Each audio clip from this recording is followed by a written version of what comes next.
Look at the cross. They pierced his side, and blood and water flowed forth. The world said it was a defeat, but I'm telling you today, that was the hour of your redemption. Out of that new Adam flowed the very life of the church, the water that washes, the blood that saves. Calvary and the upper room are one great mystery. That perfect sacrifice is brought into this very moment. He said, "This is my body. This is my blood." And he offers it to you right now.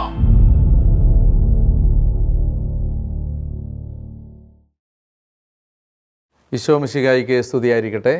പ്രിയപ്പെട്ടവരെ, നമ്മുടെ ദിവ്യകാരുണ്യ വിമോചന പ്രാർത്ഥനാ യാത്രയിലെ 17ാമത്തെ ദിവസത്തിലേക്ക് ഒത്തിരി സന്തോഷത്തോടെ നിങ്ങളെ ഞാൻ സ്വാഗതം ചെയ്യുന്നു. നമ്മൾ ഒരുമിച്ച് 40 ദിവസം പ്രാർത്ഥിക്കുകയാണ്.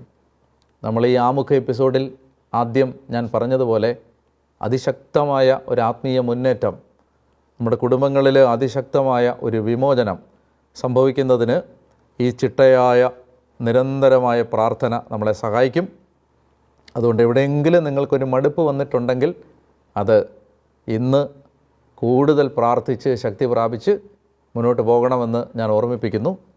ഇന്ന് 17ാമത്തെ ദിവസത്തെ ചിന്തയ്ക്ക് വേണ്ടി എടുക്കുന്നത് രാജാക്കന്മാരുടെ 1-ാം പുസ്തകം 18ാമത്തെ അധ്യായത്തിൽ ഏലിയ അർപ്പിക്കുന്ന ബലിയാണ് നമ്മുടെ ഇന്നത്തെ ചിന്താവിഷയം. രാജാക്കന്മാരുടെ 1-ാം പുസ്തകം 18ാമത്തെ അധ്യായം. ദൈവത്തിൻ്റെ ആത്മാവ് നമുക്ക് വിശുദ്ധ കുർബാനയുമായി ബന്ധപ്പെട്ട വളരെ പ്രധാനപ്പെട്ട ചില പാഠങ്ങൾ നമുക്കിന്ന് കർത്താവിൻ്റെ ആത്മാവ് പറഞ്ഞു തരും. അവിടെ നമുക്ക് വളരെ ശ്രദ്ധയോടുകൂടി കർത്താവിൻ്റെ വചനം കേൾക്കാം. ഏലിയ ബലിയർപ്പിക്കുന്നതിനുള്ള പശ്ചാത്തലം, ഈ ബലിയിലേക്ക് ഏലിയായി നയിച്ച പശ്ചാത്തലം എന്ന് പറയുന്നത്, ഹൃദയം വിഭജിക്കപ്പെട്ട ഒരവസ്ഥയിലായിരുന്നു ദൈവജനം അന്ന്. അവരുടെ അലീജിയൻസ്, അവരുടെ താല്പര്യങ്ങൾ വിഭജിക്കപ്പെട്ടിരുന്നു.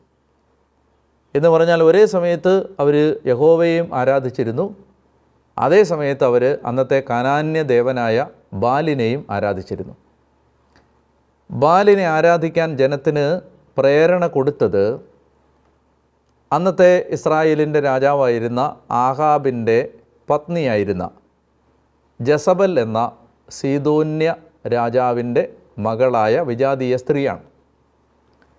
ഈ ജസബലിൻ്റെ പ്രേരണയിലാണ് ആഹാബ് ബാലിനെയും അഷേരാ ദേവതയെയും മൊളേക്കിനെയും ആരാധിച്ചിരുന്നത്.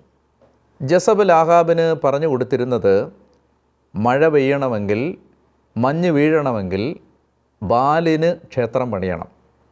അങ്ങനെ നമ്മൾ കാണുന്നുണ്ട്, ആഹാബ് ജെറീക്കോയിൽ, അതുപോലെ തന്നെ ആഹാബ് സമറിയായിൽ ബാലിന് അഷേരായ്ക്കൊക്കെ ക്ഷേത്രം പണിയുകയാണ്. പിന്നീട് ജസബൽ പറഞ്ഞു, ജെറീക്കോ പട്ടണം പുതുക്കിപ്പണിയണം. ജോഷുവയിലൂടെ ദൈവം കൽപ്പിച്ചിട്ടുണ്ടായിരുന്നു, ജെറീക്കോ പുതുക്കിപ്പണിയാൻ പാടില്ല. അങ്ങനെ ഈ ജസബൽ യഥാർത്ഥത്തിൽ ഒരു പൈശാചിക ഭാവത്തോടെ ആഹാബിനെ തെറ്റിദ്ധരിപ്പിച്ച് വിഗ്രഹാരാധനയിലേക്ക് നയിച്ചു. യഥാ രാജ തഥാ പ്രജ എന്ന് പറയുന്ന പോലെ, രാജാവിനെ പോലെ തന്നെ പ്രജകളും എന്ന് പറയുന്നത് പോലെ, രാജാവ് വിഗ്രഹാരാധനയിലേക്ക് പോയപ്പോൾ ജനം മുഴുവൻ വിഗ്രഹാരാധനയിലേക്ക് പോയി. ഇതിൽ മനസ്സ് നൊന്ത ഏലിയായാണ് യഹോവയെ ആരാധിക്കാൻ ജനത്തെ കാർമൽ മലയുടെ മുകളിലേക്ക് വിളിച്ചു കൂട്ടുന്നത്. അങ്ങനെ അദ്ദേഹം വിളിച്ചു കൂട്ടുമ്പോൾ അദ്ദേഹം ബാലിൻ്റെ പ്രവാചകന്മാരെയും അഷേരായുടെ പ്രവാചകന്മാരെയും വിളിച്ചു വരുത്തിയിരുന്നു. അങ്ങനെ ജനം മുഴുവൻ മലമുകളിൽ ഒന്നിച്ചു വരുന്ന സമയത്ത് ഈ ബലി എന്ന് പറയുന്നത് യഥാർത്ഥ ദൈവം ആരാണ് എന്ന് തെളിയിക്കാനുള്ള ബലിയാണ്. നമ്മൾ വിശുദ്ധ കുർബാനയുമായി ബന്ധപ്പെട്ട് ഈ കാര്യം ചിന്തിക്കുമ്പോൾ നമ്മൾ മനസ്സിലാക്കേണ്ടത്, ഓരോ കുർബാനയിലും നമ്മൾ പങ്കെടുക്കുമ്പോൾ നമ്മൾ സത്യദൈവത്തിലുള്ള നമ്മുടെ വിശ്വാസം ഒരിക്കൽ കൂടി പ്രഖ്യാപിക്കുകയാണ്. ഞാൻ പിന്നീട് അതിനെക്കുറിച്ച് പറയാം പുതിയ നിയമത്തിലേക്ക് വരുമ്പോൾ. ഓരോ കുർബാനയും വിശ്വാസ പ്രഖ്യാപനമാണ്. ഓരോ കുർബാനയിലും വിശ്വാസപ്രമാണം ചൊല്ലുന്നുണ്ട് എന്ന് മാത്രമല്ല, കുർബാന വിശ്വാസ പ്രഖ്യാപനമാണ്. അതുകൊണ്ട് നമ്മൾ ആരാധിക്കുന്ന പിതാവും പുത്രനും പരിശുദ്ധാത്മാവുമായ ത്രിയേക ദൈവത്തെ ആരാധിച്ച് ഏറ്റുപറയുന്നതിൻ്റെ അടയാളമാണ് കുർബാനയിൽ പങ്കെടുക്കുന്നത്. അങ്ങനെ അദ്ദേഹം ഈ കാർമൽ മലയിലേക്ക് ആളുകളെ വിളിച്ചു കൂട്ടി കഴിയുമ്പോൾ അദ്ദേഹം ചോദിക്കുന്ന വളരെ പ്രമാദമായൊരു ചോദ്യമുണ്ട്. ആ ചോദ്യം ഇതാണ്. ഏലിയ ജനത്തോട് ചോദിക്കുകയാണ്, നിങ്ങൾ എത്ര നാൾ 2 വഞ്ചിയിൽ കാലുവെക്കും? കർത്താവാണ്, യഹോവയാണ് ദൈവമെങ്കിൽ അവിടുത്തെ അനുഗമിക്കുക, ബാലാണ് ദൈവമെങ്കിൽ അവൻ്റെ പിന്നാലെ പോവുക. 2 വഞ്ചിയിൽ നിങ്ങൾ കാലുവെക്കാൻ പാടില്ല. അങ്ങനെ ജനം പറയുകയാണ്, ഞങ്ങൾ യഹോവയെ ആരാധിക്കാം എന്ന് പറയുമ്പോഴാണ് അദ്ദേഹം ബലിപീഠം പണിയാൻ തയ്യാറെടുക്കുന്നത്. അങ്ങനെ ബലിപീഠം പണിയുമ്പോൾ അദ്ദേഹം ചെയ്യുന്ന വളരെ ഇമ്പോർട്ടൻ്റ് ആയൊരു കാര്യമുണ്ട്. അദ്ദേഹം ആദ്യം ചെയ്തത് കർത്താവിൻ്റെ ബലിപീഠത്തിൻ്റെ കേടുപോക്കി. കർത്താവിൻ്റെ തകർന്നു കിടന്നിരുന്ന ബലിപീഠം അവൻ കേടുപോക്കി. അപ്പോൾ അതിൻ്റെ അർത്ഥം എന്താണ്? കർത്താവിൻ്റെ ബലിപീഠം അവിടെ തകർന്നു കിടക്കുകയായിരുന്നു. പ്രിയപ്പെട്ടവരെ, പല കുടുംബങ്ങളിലും ദൈവത്തിൻ്റെ ബലിപീഠം തകർന്നു കിടക്കുകയാണ്. എങ്ങനെയാണ് ബലിപീഠം തകർന്നു കിടക്കുന്നതെന്ന് അറിയാമോ? കുടുംബ പ്രാർത്ഥനയില്ല, പള്ളിപ്പോക്കില്ല, ദൈവത്തെക്കുറിച്ചുള്ള സംസാരങ്ങളില്ല, ദൈവകാര്യങ്ങൾ പഠിപ്പിക്കുന്നില്ല, കർത്താവുമായി ബന്ധപ്പെട്ട ചർച്ചകളില്ല. ഇങ്ങനെയാണ് കുടുംബങ്ങളിൽ കർത്താവിൻ്റെ ബലിപീഠം തകർന്നു കിടക്കുന്നത്. ഈ അവസ്ഥയിൽ അദ്ദേഹം ആദ്യം ചെയ്യുന്നത് ബലിപീഠത്തിൻ്റെ കേടുപോക്കി. അതിന് അദ്ദേഹം പ്രധാനപ്പെട്ടൊരു കാര്യം ചെയ്തു. 12 ഗോത്രങ്ങളുടെ പ്രതീകമായി 12 കല്ലെടുത്തു. അതിന് വളരെ പ്രാധാന്യമുണ്ട് ഇവിടെ. കാരണം എന്തെന്നറിയാമോ? ഇപ്പോൾ രാജ്യം 1 അല്ല 2 ഇസ്രായേൽ എന്ന 10 ഗോത്രങ്ങളുടെ രാജ്യവും യൂദയ എന്ന 2 ഗോത്രങ്ങളുടെ രാജ്യവും. ഇവർ തമ്മിൽ ശത്രുതയുണ്ട്. ഇവർ തമ്മിൽ കൊടുക്കൽ വാങ്ങലുകൾ അധികമൊന്നുമില്ല.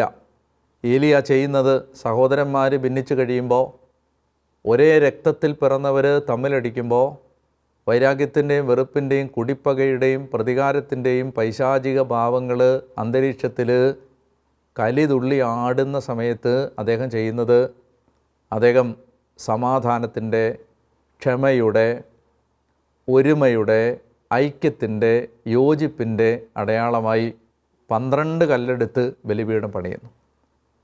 നമ്മളെല്ലാ കുർബാനയിലും പ്രധാനപ്പെട്ടൊരു ഭാഗമാണ് അനുരഞ്ജനത്തിൻ്റെ ശുശ്രൂഷ, സമാധാനത്തിന് വേണ്ടിയുള്ള പ്രാർത്ഥന, വേദനിപ്പിച്ചവരോട് ക്ഷമിക്കാനുള്ള ആഹ്വാനം.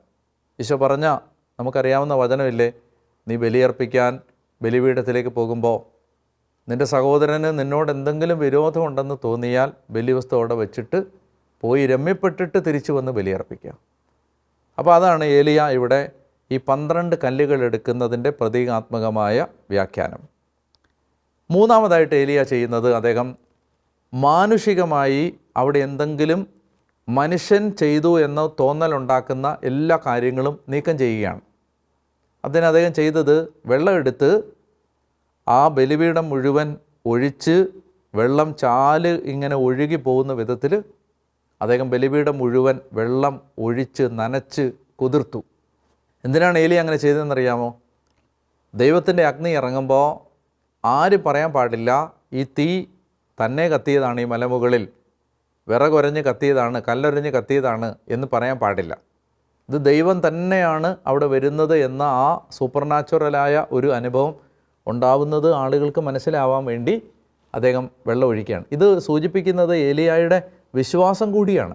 നിങ്ങളൊന്ന് ആലോചിച്ച് നോക്കണം. അതായത് ഒരിക്കലും സ്വർഗത്തിൽ നിന്ന് തീ ഇറങ്ങി ബലിവസ്തു ദഹിപ്പിക്കില്ല എന്ന് വിശ്വസിക്കുന്ന, അത്രയും ദൈവത്തെ വിശ്വസിക്കാത്തൊരു ജനം, അത്രയും ദൈവത്തെ തള്ളിപ്പറയുന്നൊരു ജനം, എത്ര വിളിച്ചാലും ദൈവം വരുത്തില്ല എന്ന് വിചാരിക്കുന്നൊരു ജനം, അവരുടെ നടുവിൽ അദ്ദേഹം ഈ വെള്ളം, കുടം കണക്കിന് വെള്ളം കൊണ്ടുവന്ന് ബലിപീഠത്തിൽ ഒഴിക്കുന്നത് അദ്ദേഹത്തിന് ഉറപ്പാണ്. ഇത് മുഴുവൻ നദി പോലെ വെള്ളം ഒഴുകിയാലും അതിന് മീതെ ഒരു തീ കത്തിക്കാൻ ഞാൻ ആരാധിക്കുന്ന ദൈവത്തിന് പറ്റും എന്നുള്ള അദ്ദേഹത്തിൻ്റെ ആ ദൈവത്തിലുള്ള ആ പൂർണ്ണമായ ശരണമാണത്. നമ്മൾ പരിശുദ്ധ കുർബാനയ്ക്ക് പോകുമ്പോൾ അത്രയും ആഴമായ വിശ്വാസത്തിലാണ് നമ്മൾ പ്രാർത്ഥിക്കേണ്ടത്. നമുക്ക് വേണ്ടി ജീവൻ തന്ന കർത്താവ് എൻ്റെ നീറുന്ന ജീവിത പ്രശ്നങ്ങളിൽ ഇടപെടുക തന്നെ ചെയ്യും. ഇനി ലോകം എന്തെല്ലാം പറഞ്ഞാലും, മനുഷ്യരെത്ര കളിയാക്കിയാലും, ഞാൻ ഈ ആരാധിക്കുന്നതും പ്രാർത്ഥിക്കുന്നതും മനുഷ്യൻ പുച്ഛിച്ച് തള്ളിയാലും ദൈവം പ്രവർത്തിച്ചിരിക്കും എന്ന ആ ആഴത്തിലുള്ള വിശ്വാസമാണ് ഇവിടെ ഏലിയായിലൂടെ പ്രകടമാകുന്നത്. അങ്ങനെ അദ്ദേഹം അവിടുന്ന് ഈ ചാല് കീറി അവിടെ വെള്ളം ഒഴുക്കി എന്നിട്ടാണ് അദ്ദേഹം പ്രാർത്ഥിക്കുന്നത്. അദ്ദേഹത്തിൻ്റെ പ്രാർത്ഥന മനോഹരമായ പ്രാർത്ഥനയാണ്. ആ പ്രാർത്ഥന ഇതാണ്: അബ്രാഹത്തിൻ്റെയും ഇസഹാക്കിൻ്റെയും ഇസ്രായേലിൻ്റെയും ദൈവമായ കർത്താവേ, അങ്ങ് ഇസ്രായേലിൻ്റെ ദൈവമാണെന്നും ഞാൻ അങ്ങയുടെ ദാസനാണെന്നും അങ്ങയുടെ കൽപ്പന അനുസരിച്ചാണ് ഞാനിത് ചെയ്തതെന്നും അങ്ങ് ഇന്ന് വെളിപ്പെടുത്തണമേ. കർത്താവേ, എൻ്റെ പ്രാർത്ഥന കേൾക്കണമേ. അങ്ങ് മാത്രമാണ് ദൈവമെന്നും അങ്ങ് ഇവരുടെ ഹൃദയങ്ങളെ തിരിച്ചു വിളിക്കുന്നെന്നും അവർ അറിയുന്നതിന് എൻ്റെ പ്രാർത്ഥന കേൾക്കണമേ. ഏലിയായ്ക്ക് ഒറ്റ ഉദ്ദേശമേ ഉള്ളൂ: ദൈവത്തിൻ്റെ മഹത്വം പ്രകടമാവണം, ദൈവം മഹത്വപ്പെടണം, കർത്താവിൻ്റെ നാമം അറിയപ്പെടണം. വേറെ ഒരു ഇൻറ്റൻഷൻ അദ്ദേഹത്തിനില്ല. His only intention was to glorify the name of the Lord. അവിടെയാണ് ദൈവമഹത്വം നമ്മൾ അന്വേഷിക്കുന്നിടത്താണ് കർത്താവിൻ്റെ അഗ്നി ഇറങ്ങി വരുന്നത്. നമ്മുടെ മഹത്വം അന്വേഷിക്കുന്നിടത്ത് ദൈവത്തിൻ്റെ അഗ്നി ഇറങ്ങില്ല. നമ്മൾ ദൈവമഹത്വം അന്വേഷിക്കുമ്പോൾ അവിടെ ദൈവത്തിൻ്റെ തീ ഇറങ്ങി വരും. അങ്ങനെ അത് പ്രാർത്ഥിക്കുമ്പോൾ എന്നോട് ഉത്തരമരുളണമേ എന്നാണ് സഭാ ആരാധനയിൽ ഈ ഏലിയായുടെ പ്രാർത്ഥന. യഥാർത്ഥത്തിൽ ആൻസർ മീ ഓ ലോർഡ് എന്നാണ്. കർത്താവേ, എന്നോട് ഉത്തരമരുളണമേ, കർത്താവേ, എന്നോട് ഉത്തരമരുളണമേ. അവിടെയാണ് ദൈവത്തിൻ്റെ അഗ്നി ഇറങ്ങി വരുന്നത്. അങ്ങനെ ആ അഗ്നി ഇറങ്ങി വന്ന് വലിയ ഒരു അഭിഷേകം അവിടെ വെളിപ്പെട്ട്, അവിടെ ബാലിൻ്റെ പ്രവാചകന്മാർ കൊല്ലപ്പെട്ട്, അവിടെ സത്യവിശ്വാസത്തിലേക്ക് ജനം മടങ്ങി വരുന്നത് നമ്മൾ കാണുകയാണ്.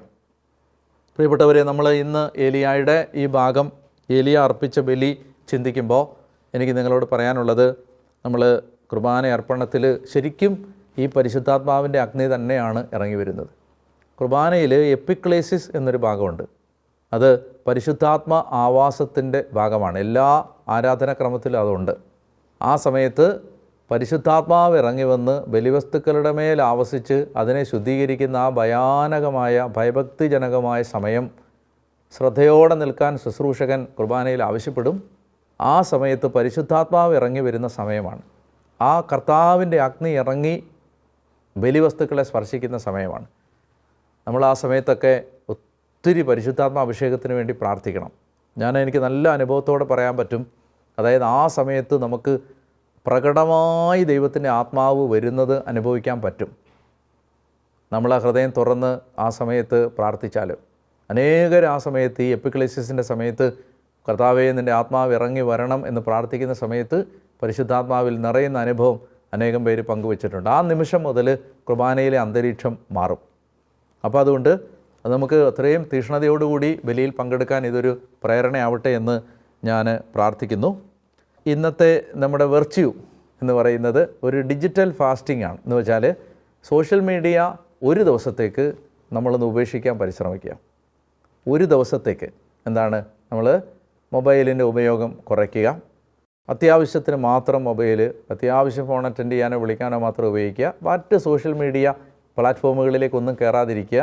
അങ്ങനെ ഒരു പുണ്യം പരിശീലിക്കാനായിട്ട് പരിശ്രമിക്കാം. അതുതന്നെ നമുക്ക് ആ ഉപയോഗത്തിൽ നിന്ന് മാറുന്നത് ശരിക്കും പറഞ്ഞാൽ ഒരു പാപം തന്നെയാണ്. കാരണം ഒരു പ്രധാനപ്പെട്ട കാര്യം ഞാൻ ശ്രദ്ധിച്ചിട്ടുള്ളത്, ഈ നമ്മൾ ഉറങ്ങാൻ പോകുമ്പോഴും ഉണരുമ്പോഴും രണ്ട് പ്രധാനപ്പെട്ട സമയമാണത് നമ്മുടെ ജീവിതത്തിലെ. അപ്പോൾ ആ സമയത്ത് നമ്മുടെ കൃപ കളയുന്ന ഒരു കാര്യമാണ് ഈ മൊബൈൽ ഫോൺ. അപ്പോൾ പറ്റുന്നിടത്തോളം മൊബൈൽ അടുത്തില്ലാതെ തന്നെ ഉറങ്ങാൻ പോവുക. അതുപോലെ രാവിലെ എഴുന്നേറ്റാൽ ഉടനെ മൊബൈൽ നോക്കാതിരിക്കുക. ഈ രണ്ട് കാര്യം ചെയ്താൽ തന്നെ കുറേ ആത്മീയ കൃപ നമുക്ക് നിലനിൽക്കാൻ പറ്റും.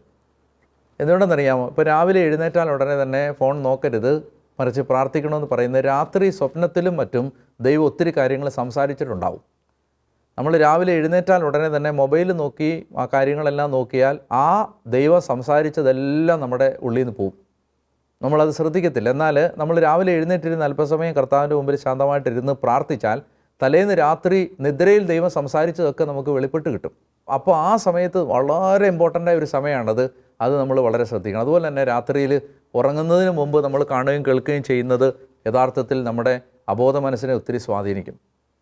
അതുകൊണ്ട് നമ്മൾ പ്രാർത്ഥിച്ചും വചനം വായിച്ചും അല്പം ശാന്തമായിട്ടിരുന്നുമൊക്കെ രാത്രി ഉറങ്ങാൻ പോയാൽ നമ്മുടെ ആത്മീയ ജീവിതത്തെ വളരെ വളർത്തും. അതുകൊണ്ട് ആ ഒരു കാര്യം ഒന്ന് ശ്രദ്ധിക്കുന്നത് നല്ലതായിരിക്കും. പിന്നെ ഒരു പുണ്യപ്രവൃത്തി ചെയ്യാൻ ആഗ്രഹമുള്ളവർക്ക് ഇന്ന് ചെയ്യാവുന്നതാണ്. ആർക്കെങ്കിലും നമുക്ക് നമ്മുടെ കുടുംബത്തിൽ പെടാത്ത നമുക്ക് പുറത്തുള്ള ഒരാൾക്ക് ഒരല്പം ഭക്ഷണം കൊടുക്കാൻ നമ്മളൊന്ന് ഈ ദിവസം ഒന്ന് ശ്രദ്ധിക്കുക. അത് നമ്മുടെ വീട്ടിൽ ജോലിക്ക് വരുന്നവരാവാം, അല്ലെങ്കിൽ പറമ്പിൽ പണിയെടുക്കുന്നവരാവാം, ആരെങ്കിലും നമ്മൾ ഈ നേരിട്ട് ഒത്തിരി ബന്ധമില്ലാത്ത എന്നാൽ നമ്മുടെ ജീവിതവുമായിട്ട് ബന്ധപ്പെട്ട് നിൽക്കുന്ന മനുഷ്യരുണ്ട്, ഇനി അല്ലാത്തവരുണ്ട്, സ്ട്രീറ്റിലുള്ളവരുണ്ട്, ഹോസ്പിറ്റലിൽ കിടക്കുന്നവരുണ്ട്. ആർക്കെങ്കിലും ഒരു നേരത്തെ ഭക്ഷണം മാന്യമായി കൊടുക്കാൻ നമുക്ക് ഒരു സാഹചര്യം ഉണ്ടെങ്കിൽ അത് ചെയ്യുക. നമ്മളിന്ന് കർത്താവിനോട് പ്രാർത്ഥിക്കേണ്ട ഒരു പ്രധാനപ്പെട്ട മേഖല ഏലിയായ്ക്കുണ്ടായിരുന്നത് പോലെ, കർത്താവേ എനിക്ക് തീക്ഷ്ണത തരണേ. അതിന് പ്രാർത്ഥിക്കാൻ വേണ്ടി ഏലിയ പ്രാർത്ഥിച്ച പ്രാർത്ഥന നമുക്കിങ്ങനെ പ്രാർത്ഥിക്കാം: കർത്താവേ എന്നോട് ഉത്തരമരുളണമേ, കർത്താവേ എന്നോട് ഉത്തരമരുളണമേ, കർത്താവേ എന്നോട് ഉത്തരമരുളി എന്നോട് ദയ തോന്നണമേ എന്ന് നമുക്ക് ആവർത്തിച്ച് പ്രാർത്ഥിച്ചാൽ അത് ഏലിയയുടെ പ്രാർത്ഥനയാണ്. അത് മനോഹരമായ ഒരു അനുഭവം നമുക്ക് തരികയും ചെയ്യും. സ്നേഹമുള്ളവരെ, ഇന്ന് നമ്മൾ ഈ ചിന്തകൾ അവസാനിപ്പിക്കുന്നതിന് മുൻപ് ഈ ഏലിയ 12 കല്ലെടുത്ത് ബലിപീഠം പണിതു എന്ന ഒരാശയം നമ്മൾ ചിന്തിച്ചു. അതിനോട് ചേർത്ത് നമ്മൾക്ക് പ്രായോഗികമായി നമ്മുടെ ജീവിതത്തിൽ എങ്ങനെയാണ് ബലിപീഠം പണിയേണ്ടത് എന്നതിനെക്കുറിച്ചൊരു വ്യക്തത പല ആളുകൾക്കും ഉള്ളതായിട്ട് തോന്നുന്നില്ല. അതുകൊണ്ട് അതൊന്ന് വിശദീകരിക്കാൻ ആഗ്രഹിക്കുകയാണ്. എങ്ങനെയാണ് നമുക്ക്, ഞാൻ പറഞ്ഞിരുന്നു, ദൈവത്തിന് യഹോവയ്ക്ക് ബലിപീഠം പണിയണം, അതുപോലെ തന്നെ പിശാചിൻ്റെ ബലിപീഠം തകർക്കണം. പിശാചിൻ്റെ ബലിപീഠം തകർത്ത് എങ്ങനെയാണ് ദൈവത്തിന് ബലിപീഠം പണിയേണ്ടത് എന്നതിനെക്കുറിച്ച് നമുക്കൊരറിവ് വേണം. ഒരു 4 കാര്യങ്ങൾ അതിനകത്ത് ഉണ്ട്. നമ്മൾ ദൈവത്തിന് ബലിപീഠം പണിയാൻ ആഗ്രഹിക്കുന്നെങ്കിൽ കുർബാനയ്ക്ക് പോവുക എന്നത് മാത്രമല്ല, ഒരു 4 കാര്യം ഉൾപ്പെടുന്നതാണത്. ഒന്നാമത്തേത് നമ്മുടെ കുടുംബത്തിലുള്ള കുടുംബ പ്രാർത്ഥന, ഫാമിലി പ്രെയർ. അത് ബലിപീഠം പണിയാനുള്ള ആദ്യത്തെ സ്റ്റെപ്പാണത്. നമ്മുടെ ഭവനത്തിൽ കർത്താവിൻ്റെ ബലിപീഠം സ്ഥാപിക്കപ്പെടണമെങ്കിൽ കുടുംബാംഗങ്ങൾ ഒരുമിച്ചിരുന്ന് പ്രാർത്ഥിക്കണം. രണ്ടാമത്തേത് നിശ്ചയമായും നമ്മൾ ദേവാലയങ്ങളിൽ ബലി അർപ്പിക്കാൻ പോകണം. അതൊരു വളരെ പ്രധാനപ്പെട്ട ഘടകമാണ് നമ്മുടെ കുടുംബത്തിൽ ബലിപീഠം പണിയാൻ. മൂന്നാമത്തേത് ഞായറാഴ്ച ആചരണം, അല്ലെ കർത്താവിൻ്റെ ദിവസം പരിശുദ്ധമായി ആചരിക്കണം. ഞാനതിനെക്കുറിച്ച് സമയമില്ലാത്തതുകൊണ്ടാണ് വിശദീകരിക്കാൻ. സാബത്ത് ആചരണം എന്നത് വളരെ പ്രധാനപ്പെട്ടൊരു കാര്യമാണ്. ബൈബിളിൽ ഈ 70 വർഷം യഹൂദന്മാർ പ്രവാസത്തിൽ പോയതിൻ്റെ കാരണമായിട്ട് പറയുന്നത് അവർ സാബത്ത് ആചരിക്കാത്തതാണ് എന്നാണ്. നീ സാബത്ത് ആചരിക്കുന്നില്ലെങ്കിൽ നിൻ്റെ നഗരങ്ങൾക്ക് ഞാൻ തീ കൊളുത്തും എന്നൊക്കെ യെശയ്യായിൽ പറയുന്നുണ്ട്. അപ്പോൾ അതുകൊണ്ട് സാബത്ത് ആചരണം നമ്മുടെ തിരക്കിട്ട ഒരു ജീവിതത്തിൽ ഇന്ന് പല ആളുകളും ഞായറാഴ്ച കുർബാന മുടക്കുന്നവരാണ്. അതുകൊണ്ട് വളരെ പ്രധാനപ്പെട്ടൊരു കാര്യമാണ് ബലിപീഠം പണിയാൻ. നാലാമത്തേത് വിശ്വസ്തതയും വിശുദ്ധിയുമുള്ള ഒരു ജീവിതം നയിക്കുമ്പോൾ സാത്താൻ അവിടെ ബലിപീഠം പണിയപ്പെടുന്നില്ല. ദൈവകൽപ്പനകൾ ആചരിക്കുമ്പോൾ തന്നെ ദൈവത്തിന് ബലിപീഠം പണിയുകയാണ്. വിശുദ്ധിയുള്ളൊരു ജീവിതം, വിശ്വസ്തതയുള്ളൊരു ജീവിതം കർത്താവിന് ബലിപീഠം പണിയുന്നതിന് തുല്യമാണ്. അതുകൊണ്ട് ഈ ചിന്തകൾ കൂടി നമ്മുടെ ഏലിയായുടെ ബലിയുമായി ബന്ധപ്പെടുത്തി നമ്മുടെ മനസ്സിലേക്ക് കൊണ്ടുവരാം. ഒരു കാര്യം കൂടി ഓർമ്മിപ്പിക്കാൻ ആഗ്രഹിക്കുന്നത്, നമുക്ക് നിങ്ങൾ ഈ ശുശ്രൂഷയെക്കുറിച്ച് വൈകിയാണ് അറിഞ്ഞതെങ്കിൽ നിങ്ങളതിനെക്കുറിച്ച് ഭാരപ്പെടേണ്ട. എന്നാണോ നിങ്ങളിതിനെക്കുറിച്ച് അറിഞ്ഞത് അന്നത്തെ ദിവസം നിങ്ങൾ ഇത് കാണുക. ഇപ്പോൾ ഇന്നാണ് നിങ്ങളിത് കാണുന്നതെങ്കിൽ ഇന്ന് നിങ്ങൾ ഈ എപ്പിസോഡ് കണ്ടതിന് ശേഷം ഇതിൻ്റെ ജൂലൈ 24 പബ്ലിഷ് ചെയ്ത ഒരു ആമുഖ വീഡിയോ ഉണ്ട്, ഇൻട്രൊഡക്ഷൻ വീഡിയോ. അവിടെ മുതൽ നിങ്ങൾ ഓരോ ദിവസമായിട്ട് കണ്ട് വരിക. ഇത് സെപ്റ്റംബർ 8 തന്നെ അവസാനിപ്പിക്കണമെന്ന് നിർബന്ധമില്ല. നിങ്ങൾ ഇന്ന് തുടങ്ങിയാൽ അടുത്ത 40ാമത്തെ ദിവസം അത് അവസാനിപ്പിക്കുന്ന രീതിയിൽ നിങ്ങൾക്ക് ഈ പ്രാർത്ഥനയിൽ പങ്കെടുക്കാൻ കഴിയും. നിങ്ങളെ കർത്താവ് പ്രത്യേകം അനുഗ്രഹിക്കട്ടെ എന്ന് പ്രാർത്ഥിക്കുന്നു. നമുക്ക് ആരാധനയിൽ ആശീർവാദം സ്വീകരിക്കുമ്പോൾ വലിയ ഒരു അഭിഷേകം പ്രാപിക്കാൻ നമ്മളെ തന്നെ സമർപ്പിക്കുകയും ചെയ്യാം.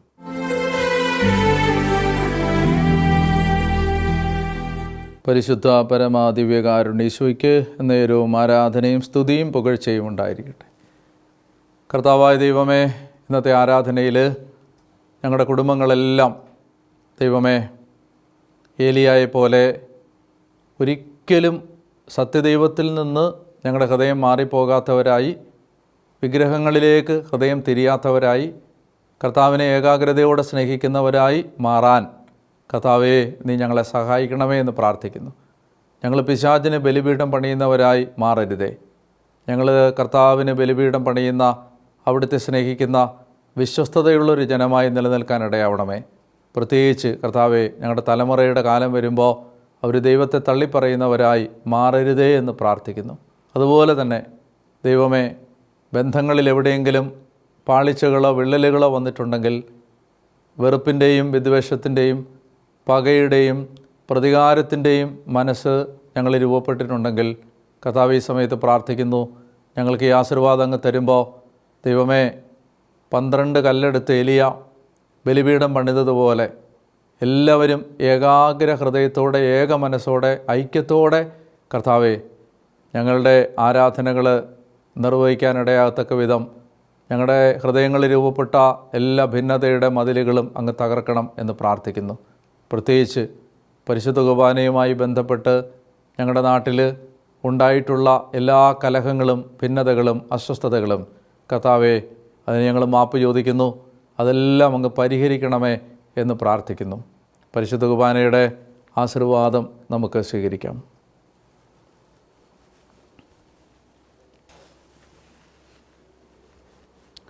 സർവശക്തനായ ദൈവം, സമാധാനത്തിൻ്റെ ദൈവം, ഇരുകൂട്ടരെയും ഒന്നിപ്പിച്ച് ശത്രുതയുടെ മതിലുകൾ തകർക്കുന്ന കർത്താവ്, നിങ്ങളുടെ ഹൃദയങ്ങളിലെ ഭിന്നതകളും അസ്വസ്ഥതകളും വെറുപ്പും വിദ്വേഷവും വേദനയും പിണക്കവും എടുത്തു മാറ്റി സ്നേഹത്തിൻ്റെയും ഐക്യത്തിൻ്റെയും സമാധാനത്തിൻ്റെയും കൃപ നിങ്ങളുടെ ഹൃദയങ്ങളിലേക്ക് വർഷിക്കട്ടെ.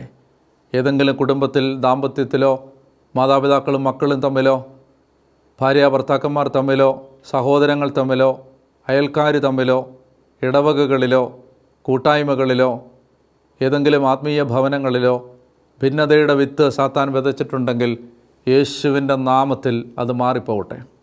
എല്ലാ പൈശാചിക അന്ധകാര പീഡകളും ശത്രു വിതയ്ക്കുന്ന കളകളും യേശുവിൻ്റെ രക്തത്താൽ നിർവീര്യമാവട്ടെ. കർത്താവായ യേശുവിൻ്റെ വിലയേറിയ ശരീരത്തിൻ്റെ അനന്ത യോഗ്യതകളാൽ തന്നെ ഇപ്പോഴും എപ്പോഴും എന്നേക്കും ആമേൻ. പരിശുദ്ധ പരമദിവ്യകാരുണ്യ ഈശോയ്ക്ക് എന്നേരവും ആരാധനയും സ്തുതിയും പുകഴ്ചയും ഉണ്ടായിരിക്കട്ടെ.